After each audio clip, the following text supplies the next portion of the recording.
welcome to the Psychiatry and Psychotherapy podcast. I'm here to talk about getting rid of burnout, increasing job satisfaction, and feeling like an expert in what you do.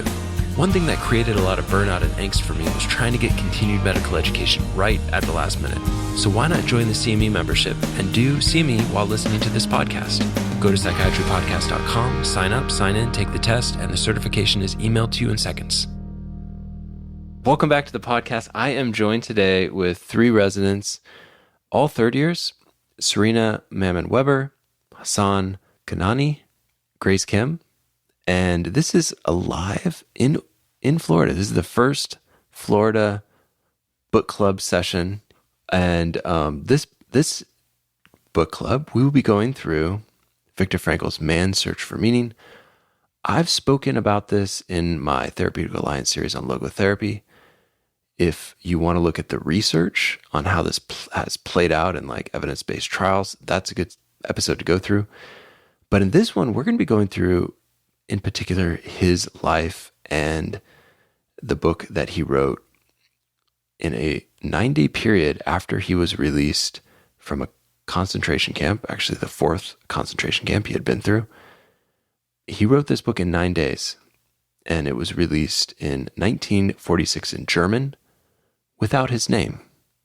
He did not want to put his name on it because he wanted it to be, he didn't want it to be about him. And so that's valuable to me. It's kind of like Marcus Aurelius's Meditations. It's like he wrote that for himself, right? And in the same way, I think Viktor Frankl wrote this in such a way that he wanted to benefit people, but not make it about him. And in this book, we will be talking about how he practically lived out, does meaning get you through hard times? How do you develop meaning in the midst of trials? How stress can actually be a good thing? How death can awaken our meaning? How we at times don't want to live in this sort of comfort equilibrium. How sometimes we want to be pulled out of it, or we need to be pulled out of it, or life pulls us out of it, irrespective of if we need it or want it. And through that, we can develop a deeper sense of meaning and purpose. Nietzsche said, "He who has a why to live for can live through any how." Is that it? He who has a why to live for can bear almost anyhow. Can bear almost anyhow. Okay. So we will be going a deep dive into this. It's sometimes we digress into what life is like for residents, and because they are residents. And so I hope as a listener, you can sort of reflect on your own life. I also talk about some of the people that I've known in my own sort of work that have found a meaning and purpose, and how that's played out, and how they make decisions differently, and how that opens up new doors. And how also in my own life, I think I talk about how I became a psychiatrist through sort of a journey of discovery, and it was unexpected, but it has been very meaningful.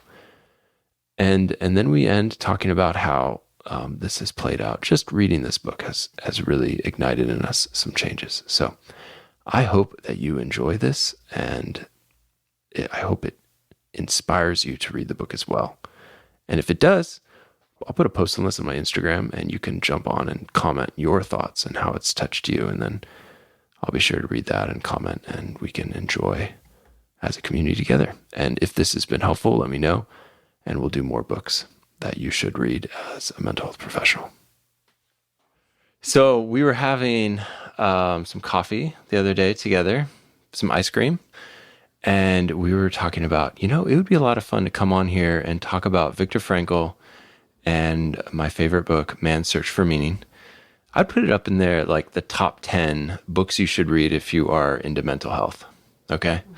And so I was thinking, we should start a little book club here and get through the top 10 books. And this will be the first one.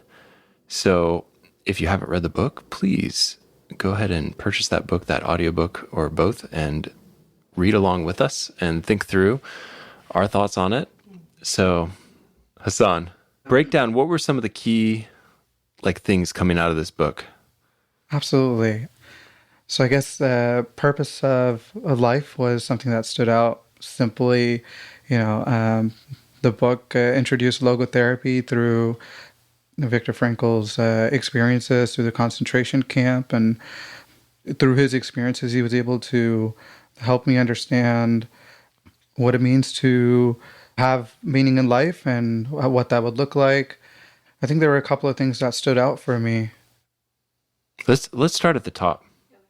So Serena, why don't you start by just taking us through the outline, and then we'll just kind of riff off of that. Okay.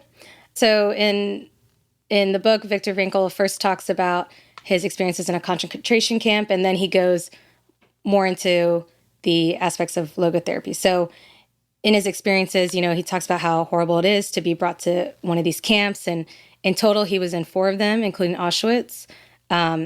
It's about, he mentions, the different stages, the psychological stages of a prisoner there, and then how he survived. And a big part of that was like the whys. He said like that Nietzsche quote of a man could, I'm going to butcher the quote, a man could go through anything if he has a why. A why to live for. Yeah, exactly.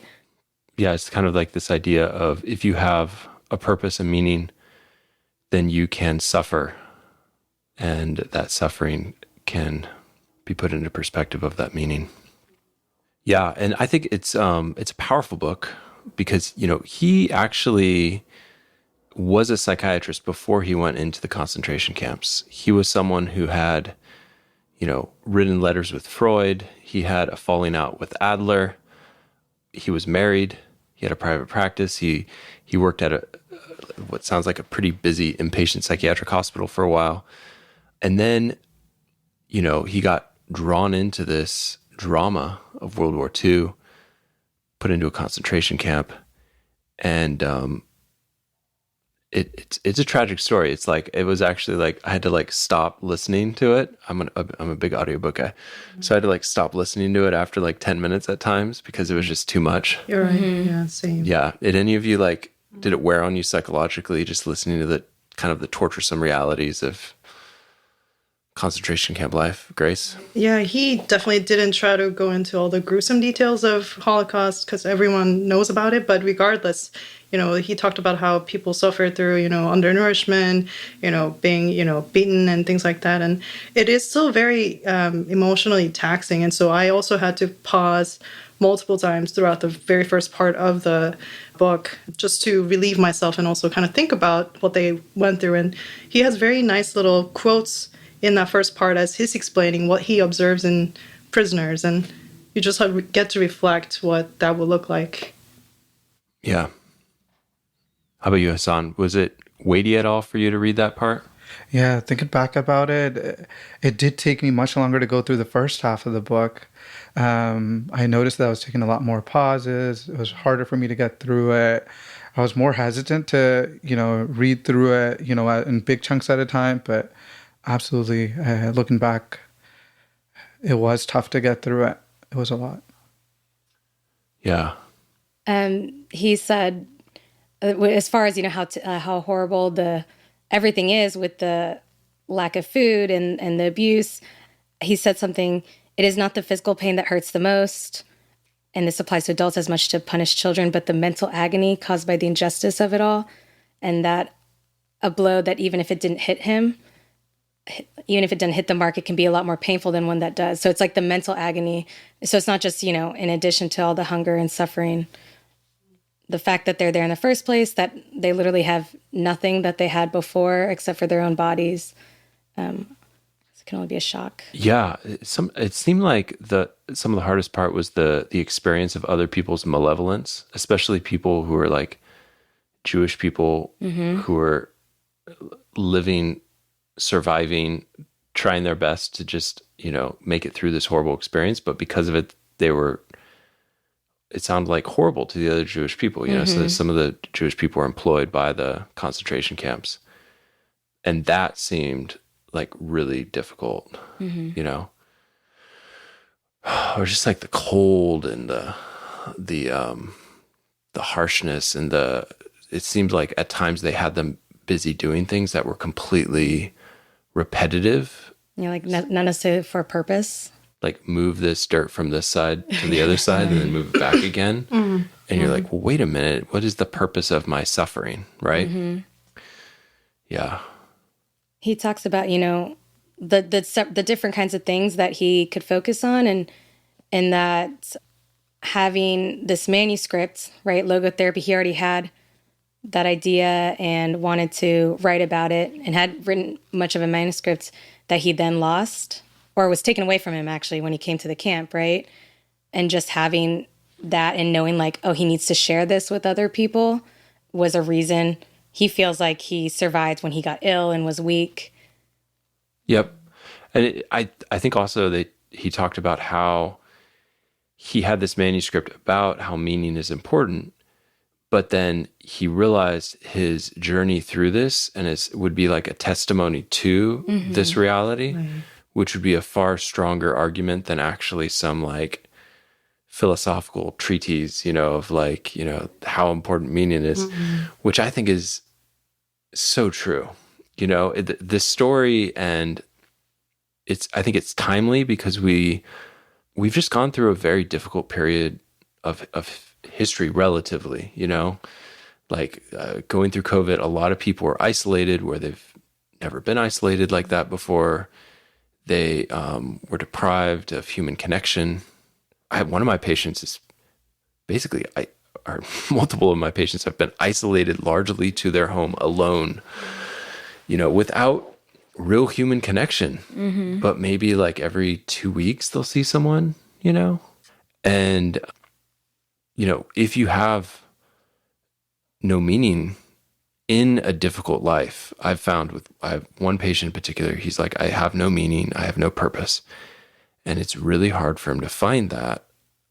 It's even harder to deal with the losses that he's had. So to some degree, meaning can justify suffering. It can help us through suffering. And that's a big thrust of the book. And I think it really does speak to that. I think it's complicated. How does he get to that point where he says, okay, there still can be meaning in the midst of being in a concentration camp? Yeah. So I think one of the things that I took some of the things that just marked, in my mind was he talked about how, because the undernourishment was so, prevalent, obviously, prisoners would get together and they would have like this natural desire for the food, and it was their major primitive instinct, and so they would talk about food and they'd share recipes and ask about their favorite dishes, and they would plan the menu for the day when they will finally have like a reunion in the distant future when they would be like liberated and returned home. Just like having that kind of hope, something to look forward to, and just having that comfort despite all the immediate surroundings, I think is powerful. And another thing they discussed was like just looking out the sunset, the beauty of sunset, just appreciating that moment. Or they would, have some songs, somebody would play a violin, they would do like read jokes, do jokes or poems. And that alone would just like forget that, terrible time that they were going through. So they did really try to have hope and meaning despite the situation that they were in, which I think was really beautiful. Yep. Serena, read this quote that you found and tell me why this spoke to you. So Frankl says that a person may remain brave, dignified, and unselfish, or in the bitter fight for self-preservation, he may forget his human dignity and become no more than an animal. Hassan, did you find that one? I did, yeah. Tell me about that. It did stand out to me. It talks about how it is a choice at one point. You can go either way, and it can determine, what the fate will be or what the result will be. You can go either way. You can kind of follow that more animalistic self-preservation side of our mind, right? Or, there's a herd instinct. There's other sides. There's like a sacrificial side, right? That's there, like protect the tribe, be for the people around you. So there's two voices, and they're both, and probably the self-preservation voice is is yelling at you, you know? And that's why this quote is so powerful. You may remain brave, dignified, and unselfish, or in the bitter fight for self-preservation, he may forget his human dignity and become no more than an animal. You see some brittle narcissists who have lived a very comfortable life here, you know, who haven't struggled like this, and they are living this way, and it's I think it's like a very off-putting and difficult client to sometimes work with. And here you have this trend that he saw in the concentration camps, where the average person could be pushed further and further to this, right? I thought it was interesting, related to this. He mentioned at one point that Freud would argue, people seem different, but if you put them through the same, like, very difficult, like, level of hunger, those differences would disappear. They would blur and become the same person. But he argued, well, in reality, the concentration camps, that's exactly what they were put through. And that's where you saw, people really diverge in taking one of those paths, either becoming, I think he said, like, saints versus swine. So that's, like, very strong words. Swine is in, like, the sort of embodying more of the self-preservation, the more, like, sort of animalistic drives that we all have, right? Saints being kind of like embodying the higher principles that the archetypes throughout history have pointed to, and that sort of we look up to the people who, were self-sacrificial archetypally in throughout history. And he had some very self-sacrificial moments that actually led to his survival, which I found interesting. And we'll talk about that as we go on. Yeah, he also talked about how Freud kind of had his focus on pleasure, and Adler had his focus on power and how people are driven by power. And for him, it was about meaning. Interestingly, I've met people who have different drives that are probably their predominant drive, who may not follow that predominant drive. Like, I can remember one, he's not a patient of mine, but this person, whenever I was around them, like, I could feel their desire to gain wealth, their desire to have, multiple sexual relationships going on, yet they were monogamous, and yet, they were pursuing wealth and they were doing things that would get them wealthy. But it's like, you could feel it, and everyone around them knew. Like, all the nurses would be like, yeah, he takes a lot longer with any attractive female client or any super wealthy client, It was just known, and so people can feel, or people can have, like, a main predominant drive that's there, and they can feed that, and that may grow because they feed it. And I think that he was noticing that there were some people who clung to the meaning and that greater purpose, and those are the people that had the strength to endure, right? Because at some point, if power is your drive and you're, like, in a concentration camp and you're getting beat up, it's like, that is, like, not going to sustain you. You bring up a good point, Dr. Peter, the endurance. And that's really the difference between the people. And, the biggest thing that kind of stood out here was to be able to see this in a very non-judgmental way. And looking back at people that were just fighting for self-preservation, you can really empathize with them, just because, survival is our first instinct. And to be able to endure a lot more in order to hold on to the inner holds, it takes a lot of endurance, a lot of energy to be able to do that. And he had mentioned how there were very few people who were able to, with meaning and hope and perspective, hold on to their values and inner holds. But it very much was possible. And that was the part where they had to make a choice, a difficult choice, but a choice nonetheless. Right. And what he said was that those examples of people who could remain in this place of meaning and purpose and living for other people, kind, in the trenches with these people, yet miserable, yet hungry, yet starving. He said that was sufficient proof that man's inner strength may raise above his outward fate. That was like a big theme, right? Like him talking about even despite everything they were struggling with and everything they'd endure, that they still had that choice. Like he focuses very much on that person is still there. There's still something that hasn't been taken away from you, that we're not simply a product of our environment. And, he says he disagrees with the idea that we are, right? Because then someone can just, rather than taking responsibility and finding meaning, they can say, this just happened to me. Right. It takes you from internal locus of control to, external locus of control is that the world is happening to me. I'm a victim of my environment. I've known people who have been through horrible, horrible traumas, and yet they are living a life where like, it's almost as if the trauma has given them a sense of like, this is my purpose. This is my meaning. I'm going to help people. And it's so amazing to meet those people. And then you meet people who have been through horrible trauma. And then it's like, they're still, in process. Right. And I think with enough treatment and with enough therapy, usually they come out the other side and they also turn outward. That's what I've seen. So it's like, I don't know if you know about the case Anna O, but this was an early psychoanalytic case. She became a social worker.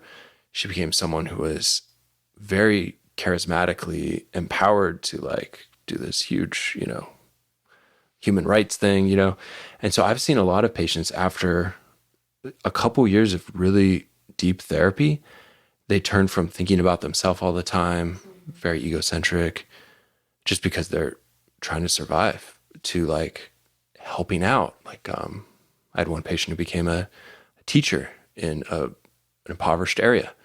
And, it was really tough work, but for her, it was deeply meaningful. And for, this is someone who thought she probably would be on chronic disability the rest of her life before about 3 years of treatment. And, think about all the lives that person is touching. So yeah, I like the idea that we can make a choice, that we're not just a product of our environment. Sometimes the environmental change we need to make is getting the treatment we need to keep moving forward. But I do believe in choice. That's why I've done like those 3 long episodes on free will, kind of breaking down why I think there is a logical and scientific argument that the verdict is not out, that there is just determinism and, people are going to do exactly what the events that preceded them predict they will do. That there's the choice in there.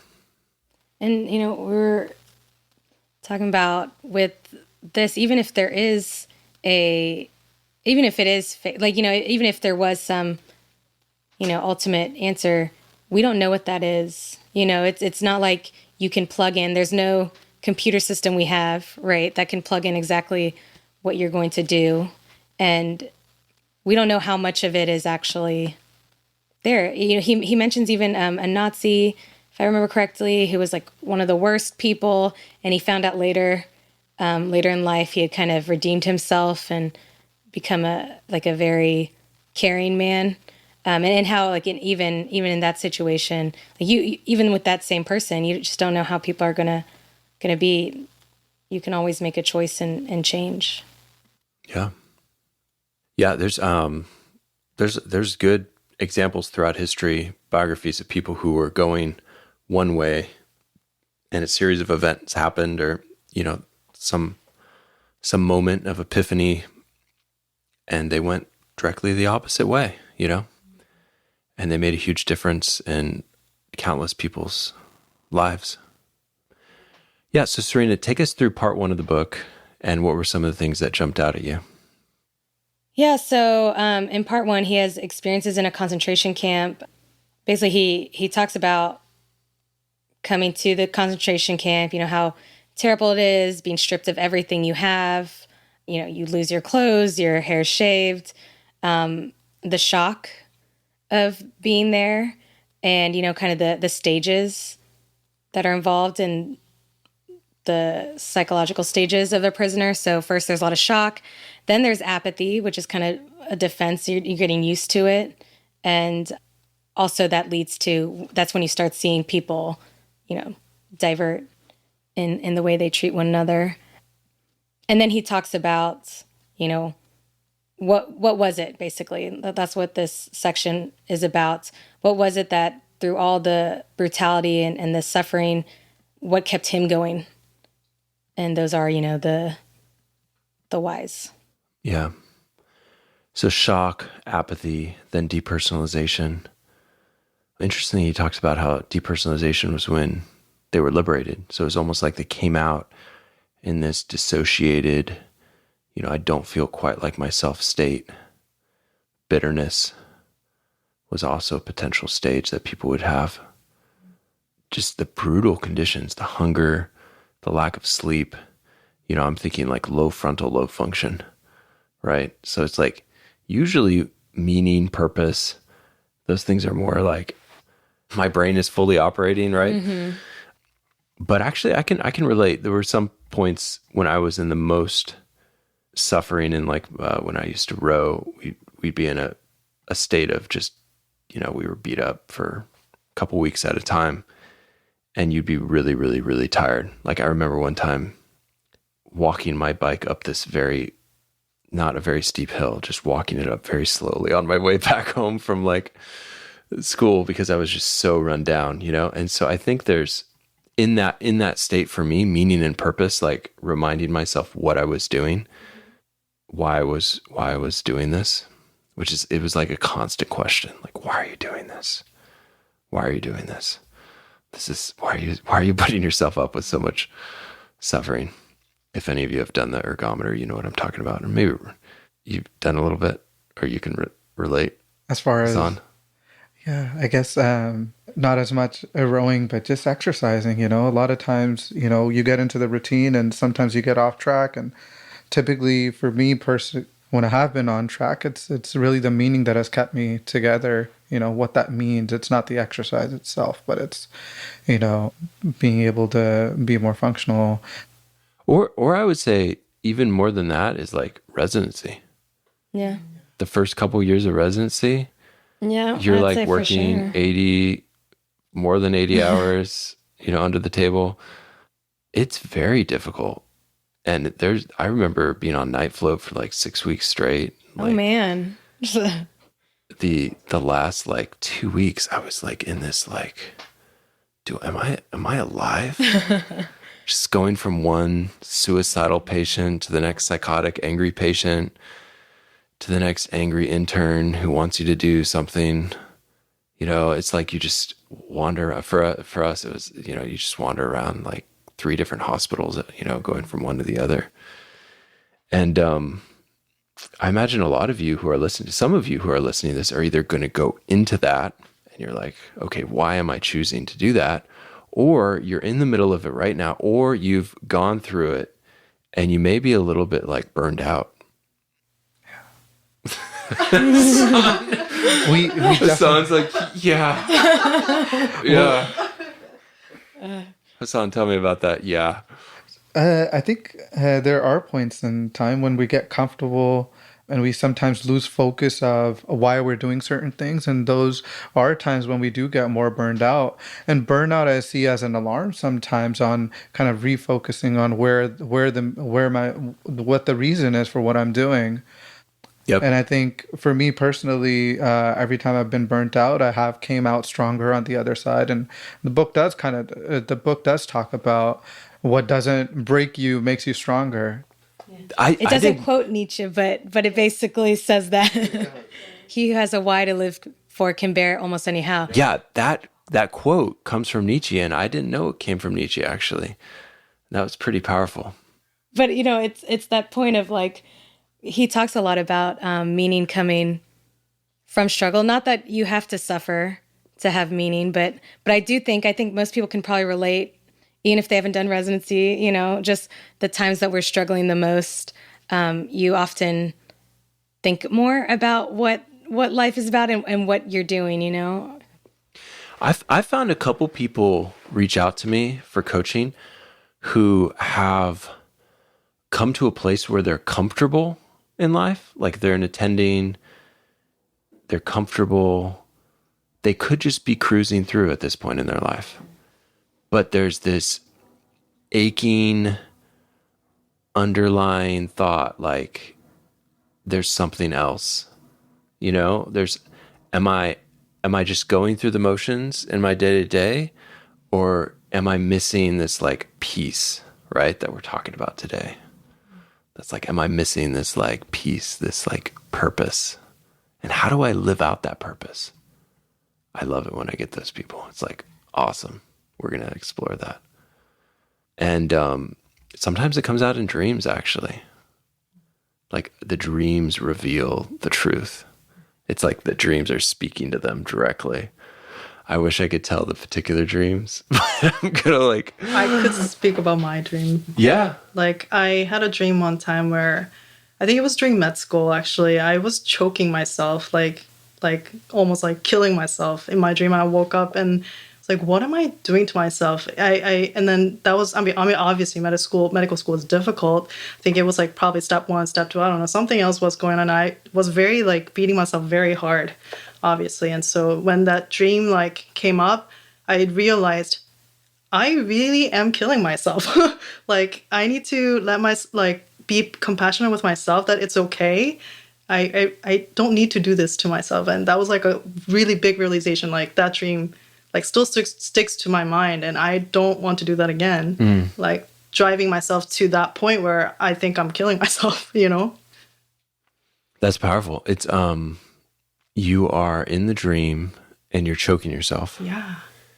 And when you wake up, what you realize is that the way that you're driving yourself is without self-compassion, without self-love. So it kind of reset your core a little bit. Absolutely. And your like motivation. Right. What's really important, like what's important. Yeah. And it's not important to kill myself. Exactly. That I'm worth more, that I can do more things. Not by killing myself, that I gotta live to do things that I want, right?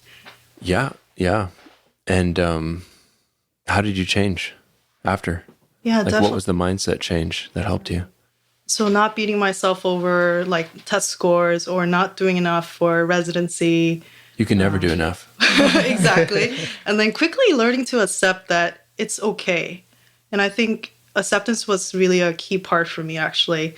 And that's been like an ongoing thing, I think, in my life, to accept the situations that I guess I cannot control, or just kind of saying like, it's okay that, you know, things are like this, or that if I don't do harder, that it is okay. Like life is good, and I will just do what I can at this time.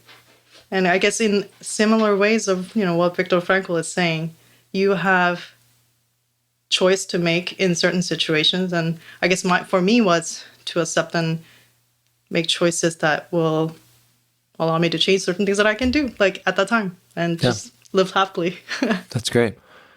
That's great, because I think your mindset change allowed you to run this race with endurance without getting totally burned out, right?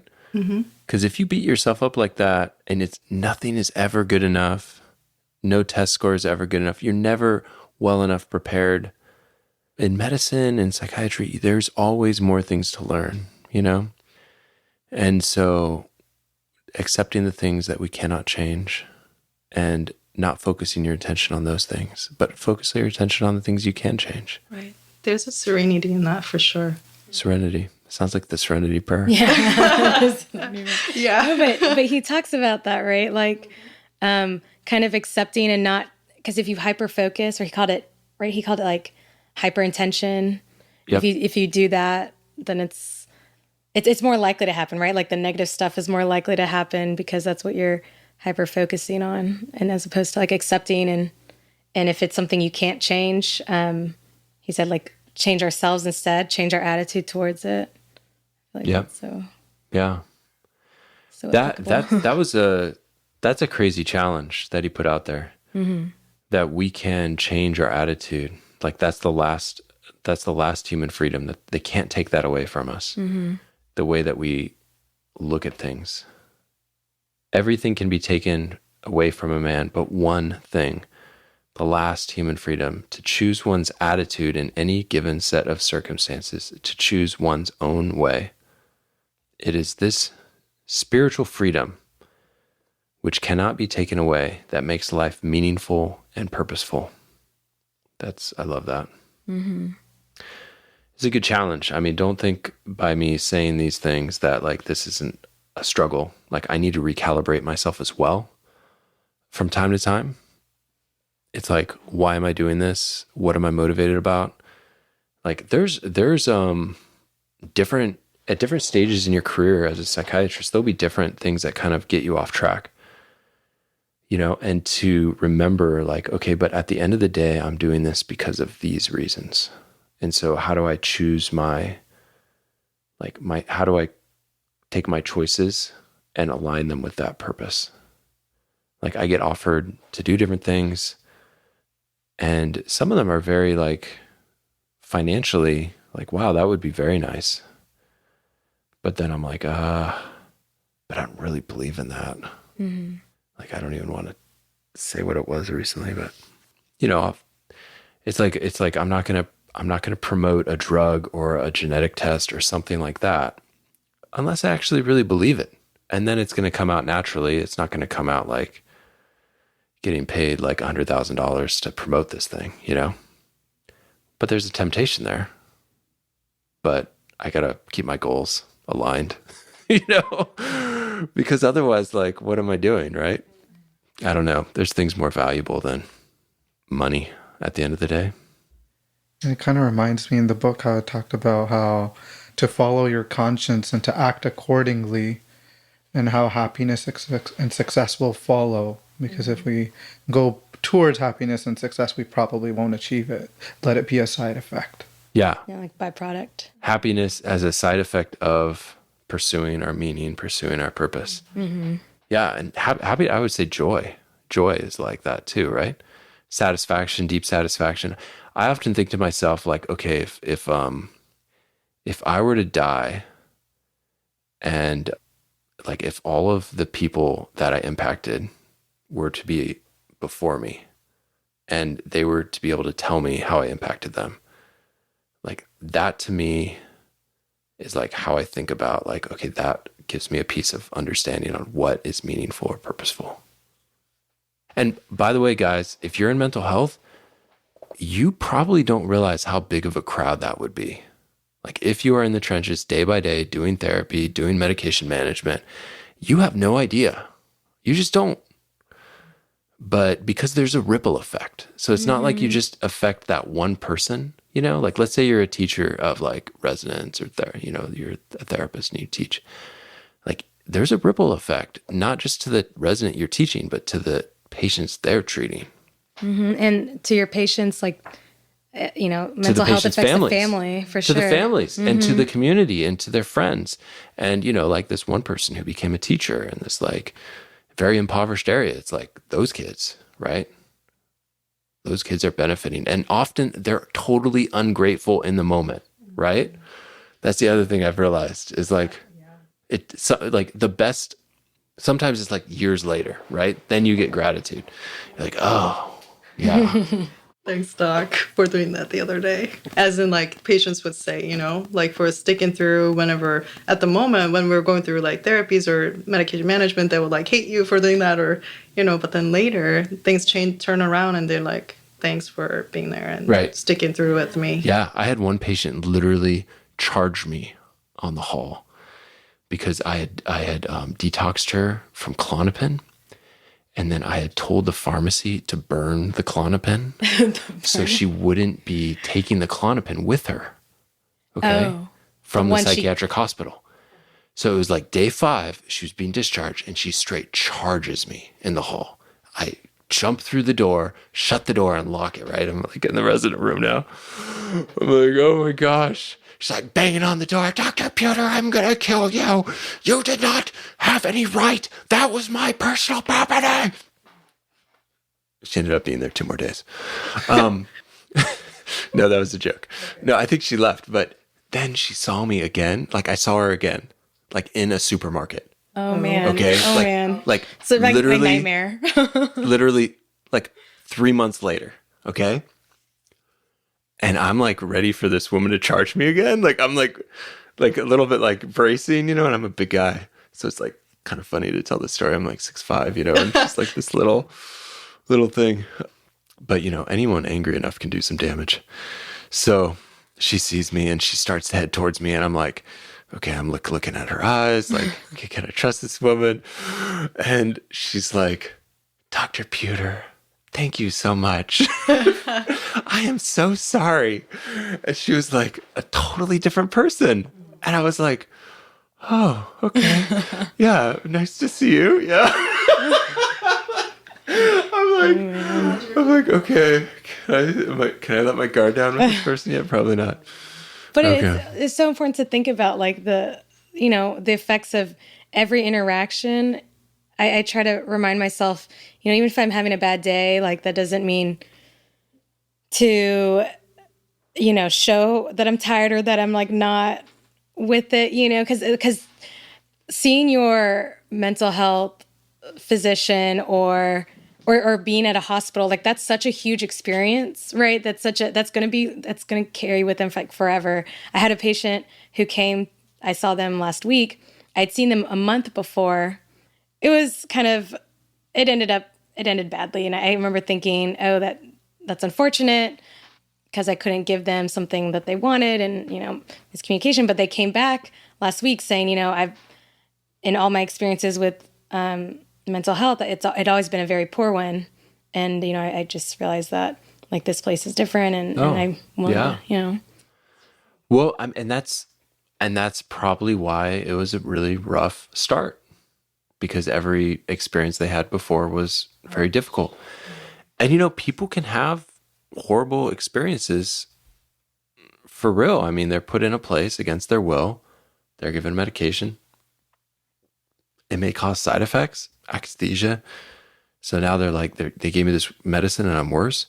It's like, yeah, now it's like trying to convince that person that actually, engage in treatment. If we find the right combination of things, if we find the right therapy, things will get better. It's like, good luck. That's like that's a difficult uphill battle.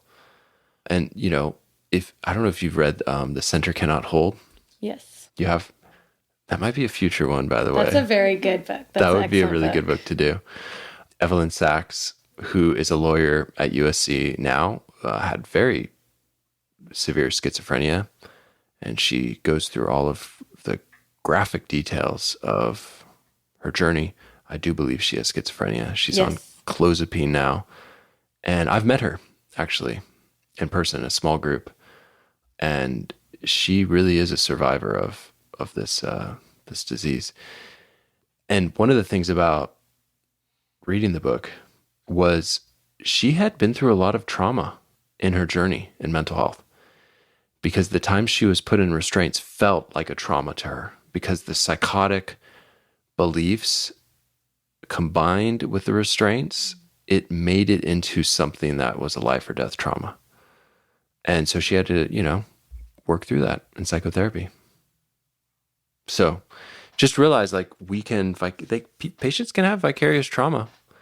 And so we can empathize with their distress when they bring it up, because it's like, yeah, that's a real thing. I'm really sorry that happened to you. That must have been a lot of suffering. Okay, getting back to this book, which is could be vicarious trauma to read it as well, if you're a sensitive soul. I'm trying to relate it to our lives. I know obviously there's nothing worse than what he went through, which is why these words are meaningful. But because it is so much worse than stuff we have gone through, I know there's probably some patients and, people out there who have lived through hellish ordeals, probably worse than this in their childhood, But I'm hoping that this can give you a sense of meaning, a sense of, okay, there's things that I can do. There's ways of looking at things that can help, even if you're not in a concentration camp ever. Hopefully we're never again in concentration camps. Although there seems to be some in the world going on. I won't speak to that right in this topic, but The same kind too. there's real concentration camps. There's people who are stuck in horrible situations that are probably akin to a concentration camp. Humor was another of the soul's weapons in the fight for self-preservation. I like that. It's funny how he described them at times laughing together, telling jokes, and in the midst of the laughter, kind of like losing the sense of the reality of the situation that they're in. Jokes in therapy can be difficult. You know, when my mentor, Dr. Tar, tries to dissuade me of making jokes ever in therapy, but once in a while, you feel like it's just the right moment, you know? But always, you know, it's for the patient, right? And it's satire. Sometimes humor can be a weapon in the fight for self-preservation and the fight that we're in. Okay, what other parts in this do we want to hit on that really were meaningful? I like the part where he talks about, you know, good mental hygiene or mental health hygiene involves a degree of tension, and like avoiding that kind of homeostasis where there's no stress at all. You need something to strive for. And he talks about how you can see that, you know, in people who aren't able to work, or, you know, people who are aging and no longer doing the things they used to do, even if they are tended to, as far as housing and food, that might not be enough a lot of times, because if they don't have a purpose, then not working and doing nothing all day, it's bad for your health, right? Like your soul kind of atrophies. And so I felt like that was a big part of what he talks about and what we do often. I feel like a big component of CBT and like therapy and like getting people doing things, right? Like finding a purpose. They might say their goal is to be happier or less depressed. And we say, okay, well, what does that look like? Like, what would you want to be doing? And then focusing on that purpose. Mm-hmm. It's like that with overcoming like a phobia or an anxiety. It's like you're not going to overcome it unless you actually do it. So what we help people do is to do it, but do it slowly, progressively, you know, the smallest increments of movement towards that. And there's something about that sort of repetitive, you know, we're going to go back to this thing that creates stress in your mind, and we're going to do it over and over again until it's not so overwhelming that you dissociate, but you can actually like be in this moment doing this stressful thing. Is there value in actually doing things that are uncomfortable, that are stressful? You know, yes, I think there is. I mean, this is why my big argument on strength training, yeah, right? It's like doing progressively more physical exercise. What it does to you is it slowly changes the way your body will experience stress. It's in preparation for when you actually need to get through something stressful. And I would say, actually, I've thought about this a lot, like the first 2 years of residency and even medical school is kind of like this. It's like a ton of stress. And you learn how to catabolize and to sort of tolerate very, very suicidal people who otherwise are very distressing to be around, you know? So there's that. So strength training, exercise, rowing, you know, or whatever it is, there's always like this thing that you can think of that's like stressful and you know you need to do it. And there's part of you that wants to do it, part of you that doesn't want to do it. It's like, okay, how do you break that down into a progressive process to make you stronger so that when a trial that you can't control comes, you're ready for it, right? Different aspects of life kind of spills into it, I guess. So you're saying like physical exercise is one of the ways that you also deal, I guess, when the professional setting with patients, like the stresses that come, you know, it's not just one setting. Because our stress system in our body is only one system, when we create a stress and we learn how to recover and adapt, and then we create another stress and we learn how to recover and adapt, and we do that progressively over long periods of time, our body actually is handling stress in different ways. And the stress, it doesn't matter what the stress is, because the body doesn't know the difference between a physical stress and a psychological stress. So that's where I think the physical can train the mind. And this is why, exercise has an impact on depression probably to some degree, or, there's this overlap. I mean, it's doing a lot of good stuff in the brain as well. How do you reset your stress point? So I'll have some people who come to me whose stress point is so low that they're having symptoms from very little stresses. They'll faint, for example. They'll go vasovagal.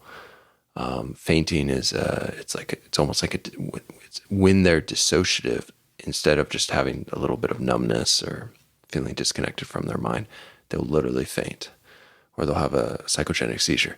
Okay, how do we get them to progressively go through some stresses to reset that point at which the stress will lead to the fainting or the psychogenic seizure? And the natural thing is to further avoidance, right? And then you just are lowering that point further. Yeah, you see some parents who do this. They take their anxious kid out of school and they homeschool. Right. And there is a natural inclination to want to remove every stress from our kids. You don't want to make them deal with pain. We don't want to see them in pain. I took my daughter to swimming practice today. She didn't want to go. She cried about it for about 30 minutes. In it, she was fine. She's being challenged. She doesn't know how to do everything. She likes to know how to do everything she does. She likes to have that, Grace is yeah, I got this, but I can't do that, so I'm not going to do that. Right. So it's good to be stressed. And to some degree, it's how do you make sure that you recover sufficiently is another question. So sleep. If you're trying to recover from being stressed out from a weekend call that was really difficult, sleep, spend time with friends, get some light exercise, do some walking, some cardio maybe, eat some good food. What are you smiling, Hassan? No, I just resonate with all of that. You know what I mean though, right? Absolutely. Yeah. There is one part we had talked about when we are no longer able to change a situation, we're challenged to change ourselves. And, when he talked about that, he also mentioned an elderly man, I believe he was a doctor, who had lost his wife and was just suffering without her. And Dr. Frankl was able to help him find meaning in that, saying, well, if you had died before your wife, how would she be right now? And he was saying, she'd be suffering horribly. And he said, well, such a suffering has been spared for her. It's you who spared her this suffering. And it actually reminded me, you had Dr. Burns on a podcast, right? Okay, yeah. And I believe this was from y'all's interview. He talked about having a therapist as a patient who wanted to get rid of her, it was anxiety or depression.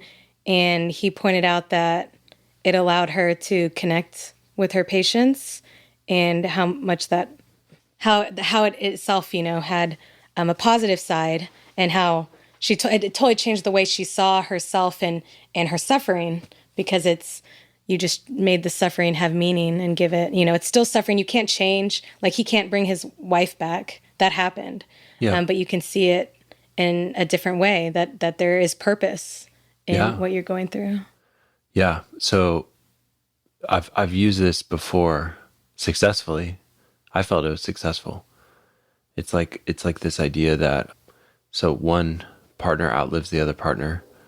And so to make the partner that outlived the other partner reflect on how much suffering it would have been for the other partner to outlive them.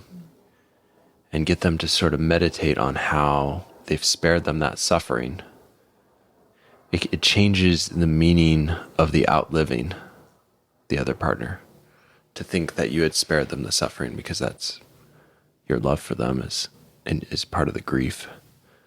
He says that there's like a quote, in some way, suffering ceases to be suffering at the moment it finds a meaning, such as the meaning of sacrifice. When I heard about this meaning type of work, I thought about some of the Stoic philosophers on how they sort of meditate on death quite a bit. Viktor Frankl talks about how, imagine you lived your first life wrong, and then this is the second time that you've had to live, and you get to make the choices to live it the way that you wish you would have lived it, knowing how you lived your first life the wrong way, and the inevitable progression of things that occurred and the suffering that occurred to other people because of that. I see some similarities with some Stoic philosophy there, and kind of their focus on death and if this was your last day, how would you live it? It sounds cliche, but to actually think through this kind of idea of like, okay, you're probably going to do the wrong thing, but you have the choice in this second life to do something different. What is that? So let me pose that to you, Hassan. What would you do differently? I guess I would spend time, focusing more on my values, things that bring meaning to my life, staying more on track. What would that like put some meat to that? Like, what would that actually be? Like, what would you be doing differently? I think it would be a twofold thing. One thing that would bring me pleasure would be connecting with family more, friends more, being more present around them. And the other aspect would probably be living more selfless, being more aware of people that need help. I mean, one thing that I've learned reading a book called Loving Kindness, also, through other psychotherapy learning, is that, we all suffer, and that's just the reality of it is. And so being more in tune with other people and their sufferings and being able to be present for them, and I guess being a better person in their life, someone that they can rely on or somebody that they can open up to. I think it would really be about the connections for me. Yeah, that's meaningful. How about you, Grace? Yeah, I think those kind of questions, I guess, we also ask to our patients. And, I also think about it sometimes here and there. Like, what if I were to have a freak accident and just die tomorrow? And it's sombering, right? It's, and you kind of reflect back like, yeah, like the things that really matter is my family, my friends. And I don't care if I make money. I don't care if I reach a certain point. You just really come to realize what's really like meaningful in your life. I don't want to be known as someone who was, like Hassan was saying, selfish, just like driven by my power, my money or financial whatever. I want to make a meaningful life, and that would mean my relationship with people that matter the most. Yeah. How about you, Serena? It's kind of similar. I feel like relationships more than anything. So, because I used to be sometimes so focused and I don't know, like studying or doing whatever that other things go aside. But I now have like the attitude of, it's okay if family's in town, making family a priority, making friends a priority, making those things that would matter if you found out you were gonna, die next week. It wouldn't be some grade, which I don't, we don't have grades anymore exactly, but Yeah, you would. I'm essentially hearing all of you that connection, family, friends, kind of like the focus on your work in your career is more is secondary, but also I don't know. I think it's meaningful, but it's like, how do you approach it? How do you make decisions for what that would look like, But making like patience the priority in that. So in that sense, it's more relationships Yeah. and stuff. I guess less than the focus on prestige or money. Yeah. I feel overall my interactions would be so much more, I don't know, the word that comes to mind is pure. They would be just so much more genuine. It'd be much more present with people. If I was spending time with my daughter, each and every second would be much more powerful. If I was spending time with my patients, that 20 minutes would probably be not as distracted, thinking about things that may be running in the back of my mind. I would be much more present. Yeah. I think that's what I would. Yep. Yep. I would try to make people feel special. I think my goal would be to be able to, when they would walk away, they would feel like the most special person because of me being able to be fully present for them. Yeah. That's good. So there was one other thing he talked about in this like logotherapy that was kind of unique is the paradoxical intent. I think that's what it's called, right? Paradoxical intent. So he gives the example of, or let me tell you my own example. Okay. So you have someone with like premature ejaculation. And so the thought and the anxiety around the premature ejaculation actually is going to make this worse. Right? And so what you do is you give them a goal which they can't lose. Like, so you are going to, instead of, ejaculating in 10 seconds, you're going to go for 5. And you're going to try as hard as you can to do it in 5 seconds. And they look across the room at me and they're like, what? Or sometimes I've had the partner in the room with me and I'll say, okay, what you do now is you tell him to go as quickly as he can. And you do that over and over again. And you make it like that's what you want, right?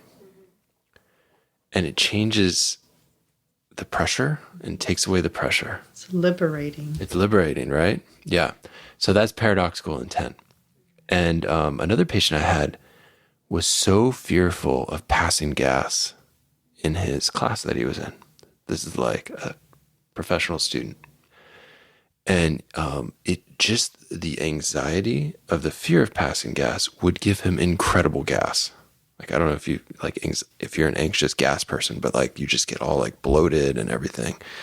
And so I said, what you're going to do is you are going to pass gas in class and you're going to do it every 5 minutes. Okay. And he looked at me like, this is my worst fear. Like, what are you talking about? I'm like, no, you're going to do it. It's a contest. It's a contest. Okay. He came back and he said, I couldn't do it. Yeah. He said, I couldn't get any gas out.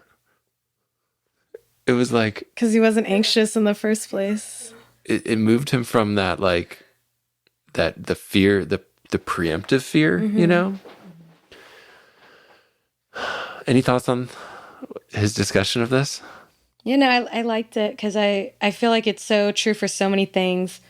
He also mentioned, somebody sweating. And of course, thinking about sweating, when you notice you're then sweating, you're going to sweat more. A kid who was stuttering and then to get sympathy from like a police officer wanted to show that they stutter. So intentionally stuttering and then realized, oh, suddenly they have no stutter.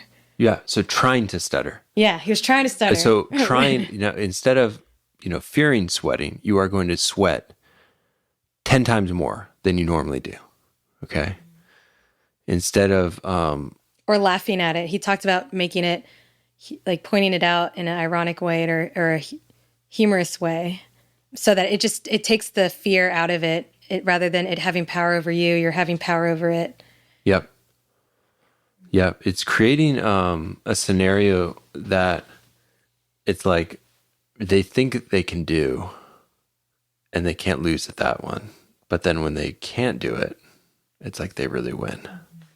Yeah, I think Viktor Frankl kind of talks about how like, you know, Hassan mentioned it earlier about happiness, you know, how happiness shouldn't be the goal of it, but it should be a byproduct, a side effect of it. And I think Viktor Frankl, in the beginning, I think he had mentioned how American culture, when he was in the States, how American culture has kind of put happiness as the goal in life. And because we were all like striving for it too much, that people lose sight of what life should actually look like, and therefore people become more depressed. And, you know, because it's not what it should be. Like, it's not, it should be a byproduct. And that is also, I think, as we let go of the paradoxical intention, essentially, of pursuing happiness, but doing something that is meaningful in your life, then it kind of comes along. Yeah. It's like, it can be weighty almost to think that you should be happy at all times. He talks about, I'm totally going to mess up her name, Dr. Weisskopf Jolson or something like that, that people who are unhappy they no longer have to just deal with that unhappiness, but also being unhappy that they're unhappy, and then being ashamed in front of other people that they're unhappy, you know, like that unhappiness is, you know, just those ideas have made it so much worse. And then just because you're not hitting this goal of so much fun all the time, you know, just taking that as something to accept. Yeah. I think that when someone's like grieving the loss of someone, the thought that they should be happy is like, no, it's okay to not be happy. It's actually like your sadness that shows how much you cared, and that's meaningful. And I'm really glad that you shared that. Some patients have been conditioned throughout their life to think that they should be happy at all times, or like should be presenting this happy face to society or to their friends. And so they don't reveal aspects about themselves, which are, you know, darker or sadder, or, you know, because they put value judgments on this thing that we should pretend. I remember a patient who came into partial who had this very sort of, she was smiling the whole interview, even while she's talking about horrible things. And it was a very pressured smile. I think she would get away with it with most people. Most people would think, oh, she's a very happy person. But underneath it, it was so much sadness. And I was like, you know, you're, it's okay if you want to smile, and, you know, but I want you to know that here it's also okay to just be wherever you're at. And it's probably, this wasn't the exact conversation, but it's adaptive to smile and to sort of put on this facade, or put on this image, you know, where we're happy, but at the same time, it's okay to not be that way here. Yeah. It's like you're trying too hard. You don't have to try too hard to be happy. Well, you know, I mean, the trying hard is one thing, but the pretending to be happy is the other thing that I'm speaking to, that we've been enculturated to, you know. Yeah. How are you doing? Oh, good. Yeah. Everything is awesome. It's also, I feel like, in line with when people talk about writing reflex, like you need to fix something. Like, it's not okay to not be happy, or it's not okay to at least seem like you're not happy. Yeah. It's okay to not be happy. Yeah. Any other parts from this second half of the book that you guys wanted to go through? Any big categories? I really liked how it talked about how a logotherapist is more like an eye doctor rather than a painter. That was very interesting. This goes back to, you know, putting the ball in the patient's court or the person's court, and taking judgmentality out of the question, or out of, you know, the therapy. And basically what I understood by that was the eye doctor sees it for how it is, and the painter, you know, shares his perspective of it.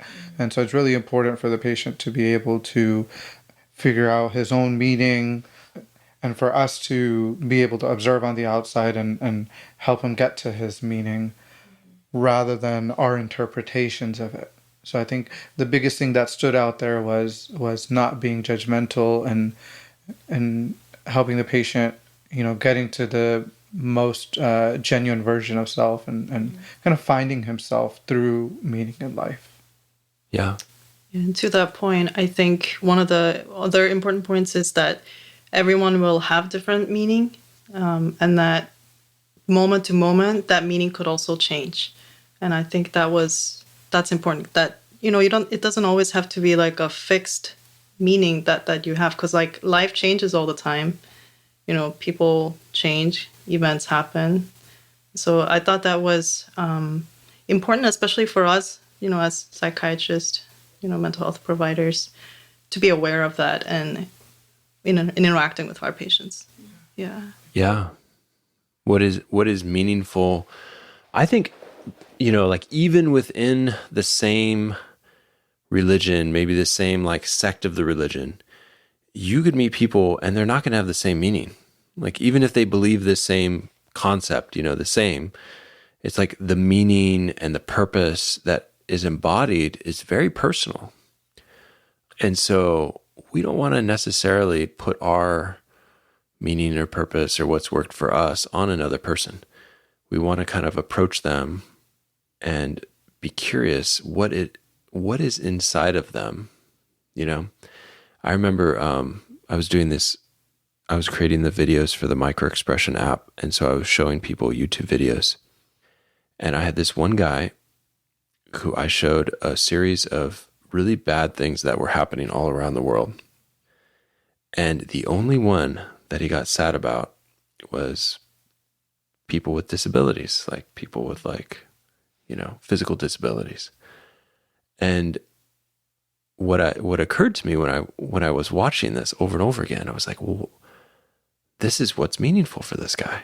It's like, this is what stirs up that emotion, right? And so as I'm helping people find their meaning, I'm looking for the emotion and I'm looking for what is real, Because the other thing is like we all have things that we've been taught by society to say is meaningful.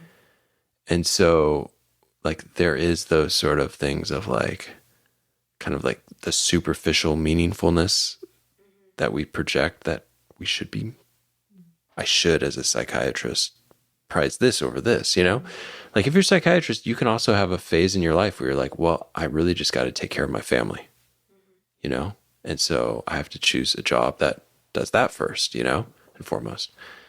And that's okay, or I really need to, prioritize my own mental health. Okay. That's okay. Cause if that's like what's on your sort of mind and heart that is going to, that's kind of pulling you towards that. Right.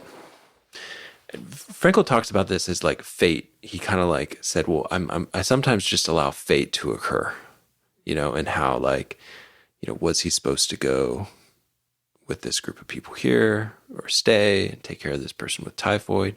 He ended up staying because he felt guilt about going. He felt like his inner pull was to stay and help. And, the people were like, not understanding why he made this decision. Why aren't you going to this rest place, or this better place, right? It ended up being a good decision for him. I think everyone else got gassed that left or something at that time, which is a lot more weighty probably than some of the decisions we have to make. He talks about the superficial, like what someone's meaning might not be actually their meaning. You just have to work on unmasking the actual meaning. But then he talks about not going too far. Occasionally you might have to do that. But then once you find their purpose and meaning, that's when the analysis, I guess you could say, stops. Because it's not about what that meaning is from, related to their past or what that means. Yep. It's about, getting to that meaning and then pursuing it. Right. There's this, sometimes people can do this to themselves as well, I found.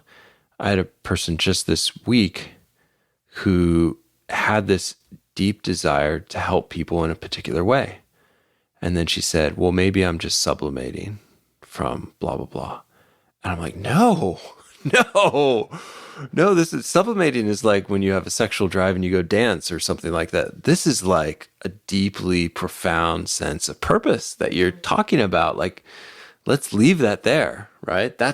Let's not analyze that and look at like, oh, there's some like daddy issues underneath or something like that. I mean, if you're doing that as a therapist, I'm wondering, maybe it's your own stuff, right? That's kind of leaking through.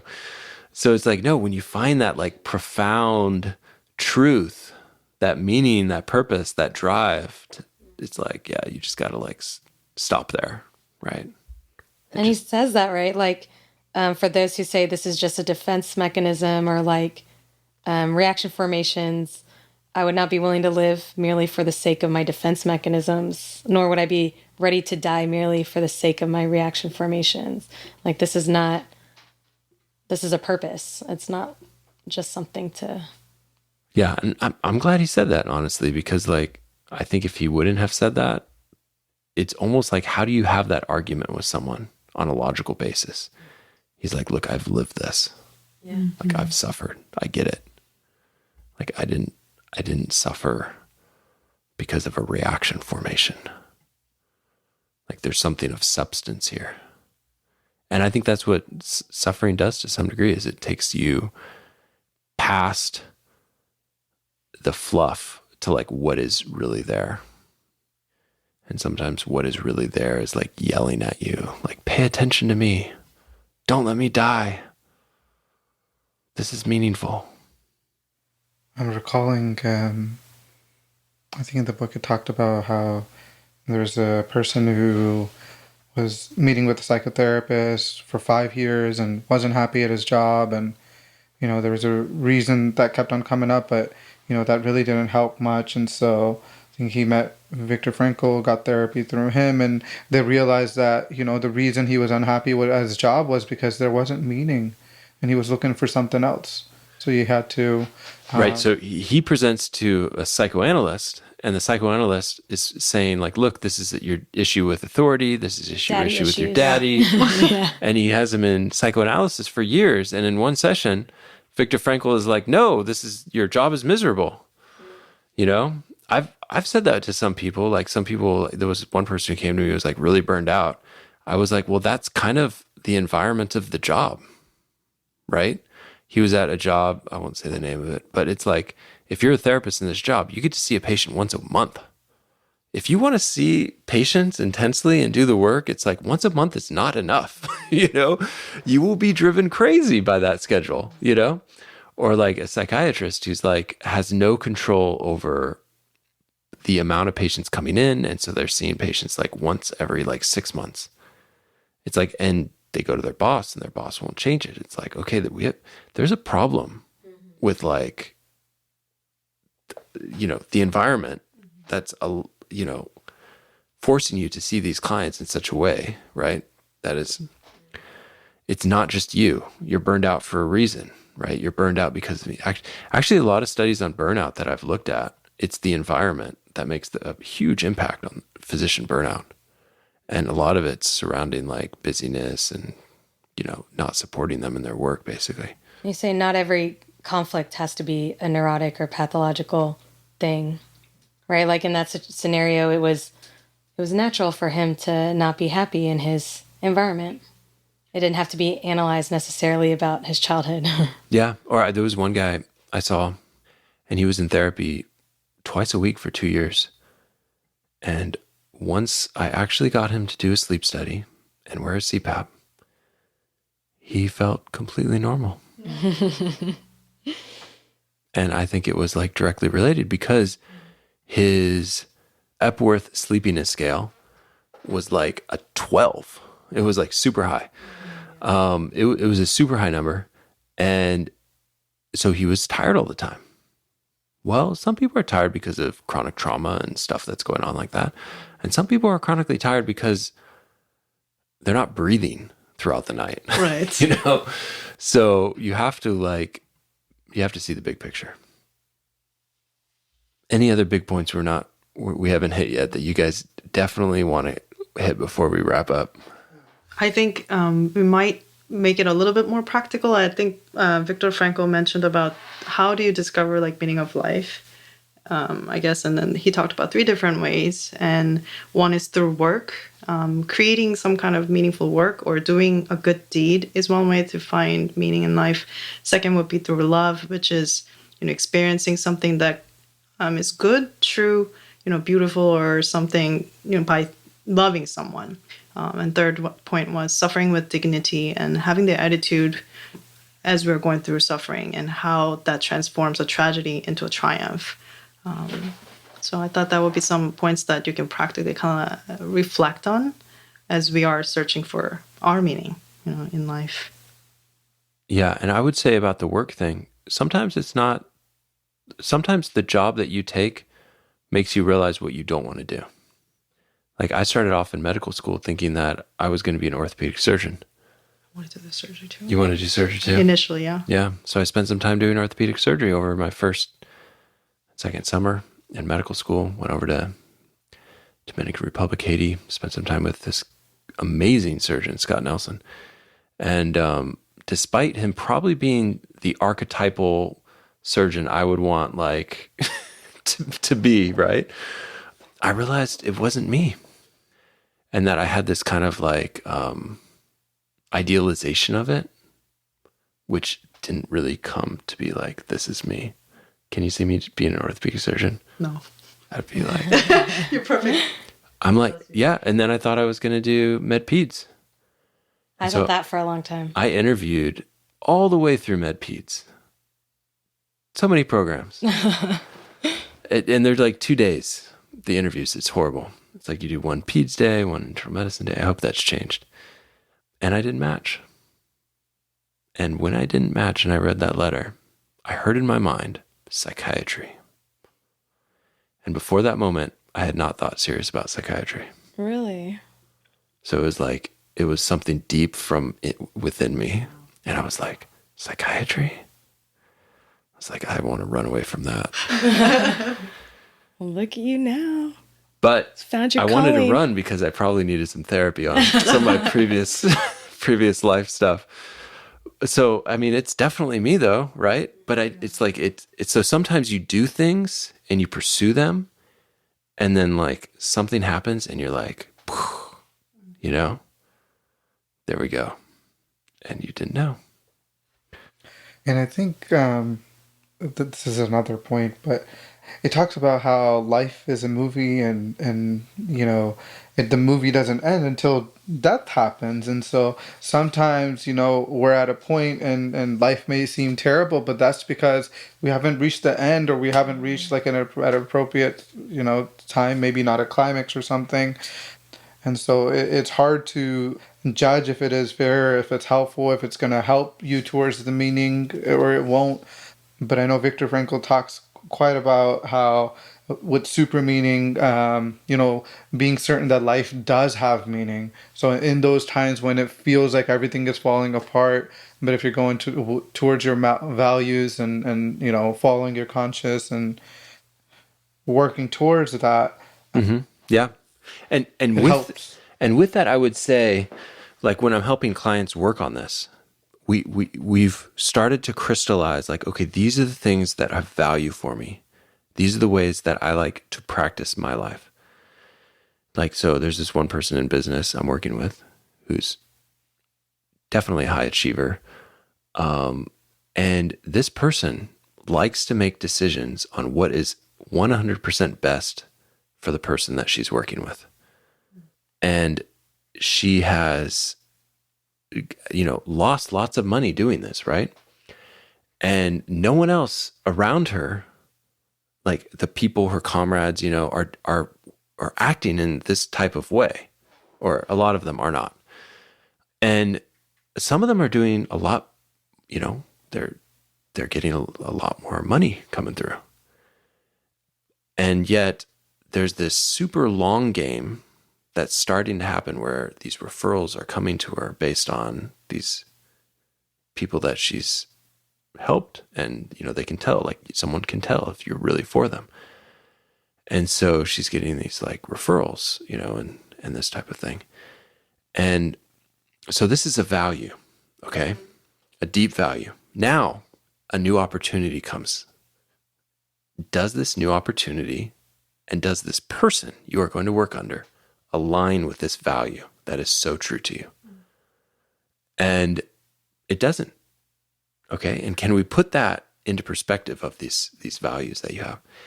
So then you can, once you have a set of values, then you can start to say no to opportunities, which, like, if you haven't learned how to say no, you eventually will. There will be too many opportunities, right? And learning to say no is a good thing. Sometimes you have to say no if you're given a title without the power to make decisions that align with your values. So that's another thing I've helped clients with lately. It's like, okay, so you have this title and this responsibility, but you don't actually have the power to make the decisions that align with your values. And so maybe it makes sense letting go of that title. And it actually is like a weight off of them. So, can you be in a situation that aligns with your values and aligns with this meaning that you have? Can you live that out? And can you look for environments where you can live that out and make decisions and say no when you can? So those are some practical ways that I've seen that play out lately. What energizes them? What gives them a sense of meaning and purpose? And then how do we make decisions based off of that? And slowly things get better, because it's like you want to feel pigeonholed and burned out. It's like, yeah, do the things that are live and operate in a system that is very contrary to your values. Really difficult. Yeah. I couldn't imagine doing residency without feeling like it was for something, that, like, if I was in psychiatry and I didn't actually have any passion for it, I think I'd have a lot of, like, you have hard days, and I just couldn't imagine, like, it would just be so much worse, like, I just couldn't imagine doing something like that unless you're very passionate, because it is exhausting and there's a lot of sacrifice. Yeah. There's vicarious trauma listening to some stories, Mm-hmm. It's like there's some suicidal mirror neuron juice that can really bring you down quickly if you're an empath. It can be hard to learn how to tolerate that level of negative thought. But we can get better at it. We can grow in it. And the meaning of it, right? It's like, okay, this person's life, it's like they're not dying. That could be one of the meaningful things. All right, let's do a wrap up. So why don't we go through, like, one big takeaway that maybe you're coming out of this discussion with? It's like an aha moment, or just something you're excited about, or something about Viktor Frankl that's like, I'm glad I read this book because. So Hassan, why don't you start off? Yeah, I think I'm just going to take the berry that's just like kind of like the large one that's just standing out there, and it's really meaning. And specifically that there is meaning in life, and it's just a matter of people finding it. And something that I've already been doing, even, with my patients, is goal-oriented care. And so now I can walk away and kind of reframe or add this as to make that much more stronger. Thinking about what values they have, what meaning they have in life, in order to begin working towards recovery. Cool. Yeah, so I really liked how, and I know Hassan touched upon this, the not knowing necessarily, just because while you're going through suffering, not knowing necessarily, like the movie's not over, where it's going. So sometimes it will feel like suffering is just without purpose, and maybe you're trapped in your life and you see no way out. But he gives a lot of examples of, patients of his coming back, and they found that meaning or the solution to something, or that suffering actually ended up taking them to great places and finding meaning. And I just really, I like that idea, you know, that you just have no idea what's in store for you, or how this seemingly horrible thing could maybe be one of the best things that happened to you, because there's a lot of ways to turn suffering and traumatic experiences into experiences of growth. I think keeping that in mind, and for our patients. Yeah. Yeah, I think for me, I think after reading this book, I was thinking more about like my meaning in life. And for me, it was Viktor Frankl at the end. He says, you know, aim of psychiatry was the healing of the soul for him. And I definitely thought a lot about being a healer, but healing of a soul, that just like rang really true to me. But like I said, you know, family and friends are important, but as my job as a psychiatrist, I chose this because I wanted to be there at the moment when people are suffering and to see them through, like, you know, as a healer. I hope that me being a healer, or me living my life to the fullest, can extend it to my patients so that they can live their life to the fullest. Ooh, I love that. Can I share this one part? At the end, actually in the afterword by William Winslade, he talks about how once Viktor Frankl was asked to write, you know, say in one sentence, what is the meaning of his life, or what does he feel like is the meaning? And he wrote it down and asked the students, you know, in the audience, what they think he would have written down. And someone said, the meaning of your life is to help others find the meaning of theirs. And he responded, that's it exactly. Those are the very words I'd written down. And yeah, I thought that was so, you know, I mean, it's clear like that was logotherapy, and writing this manuscript and teaching as many people about it. That was his purpose. And I feel similarly, I guess, not in obviously in the exact same way, but just in helping guide our patients, and, you know, that there is meaning in no matter how hard residency is or anything else. Yeah. We Yeah, it is hard. purpose. I think that's a great point. I see us as beacons of hope, as providers, as clinicians, as psychiatrists, and to be able to, you know, believe, or to be able to, you know, sit down in front of my patient and, you know, in the back of my mind, know that there is meaning in his life, and be convinced that there is meaning in their life, and to be able to convey, you know, what I'm thinking, and to be able to guide them to, first of all, become aware that there may be meaning in their life if they're not already there, and then once they do come to that point, then to walk them through. Yeah. And give them hope in life. Just saying, like, I have hope for you to a patient, they say thank you, because nobody in their life may potentially have the capacity to say that, or in a situation. So yeah, I love that. Those are all good things. Yeah, thank you so much, guys, for coming. I'm thinking I should probably wrap up my final thoughts. I'm like thinking, what am I? Honestly, rereading this at this point in my life, it's a good reset. It's a good way to kind of rethink, like, okay, I'm not doing this to pay off my student loan debt.